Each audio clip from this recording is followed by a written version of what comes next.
बाऊ भैया लोग यंगा तो क्रिकेट 11-11 खिलाड़ी लोग के दो टीम के बीच में होला, लेकिन कई बार ऐसा देखल गई बा कि एगो खिलाड़ी सामने वाला टीम के तक दिना दिन ता कर देला। बात तो सही है।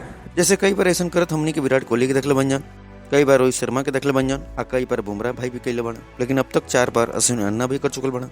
और सबसे पहले इंडिया के बांग्लादेश पर मिलल 280 रन की जीत के लख लख बधाई। मजा आया।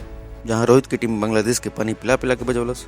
चेन्नई टेस्ट 3.5 दिन में खत्म हो गई और भारत 2 टेस्ट मैच के सीरीज में 1-0 से बढ़त बना बा। सीरीज के दूसरा मैच कानपुर में 27 सितंबर से हुई। आयकरा खातिर टीम इंडिया के ऐलान भी जल्द हुई, लेकिन पहले अश्विन अन्ना जे चेन्नई टेस्ट में शतक लगल और 6 विकेट भी निकलने और अश्विन के डबल ट्रिपल वाला रूप बांग्लादेश के कलेजा कपा दिला हुई। टेस्ट क्रिकेट में ऐसा कमाल अश्विन अन्ना चौथी बार कैले बना, जिसमें टेस्ट मैच में शतक और 5 विकेट ले बना।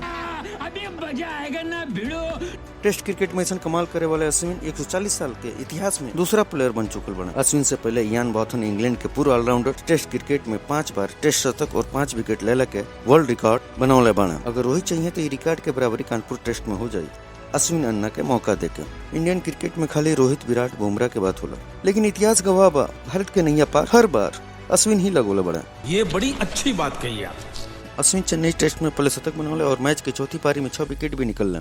भारत की तरफ से चौथी पारी में सबसे ज्यादा विकेट लेला में नंबर 1 पर अश्विन आगे बना। एक पहले अनिल कुंबले चौथी पारी में 94 विकेट ले रहा, जबकि अश्विन के नाम 99 विकेट हो गई बा। चेन्नई के टेस्ट वहीं के लोकल बॉय अश्विन खातिर वाकई में यादगार बन गई। ऐसे ही मजेदार गॉसिप खातिर क्रिकेट खबर के लाइक सब्सक्राइब जरूर करी जा।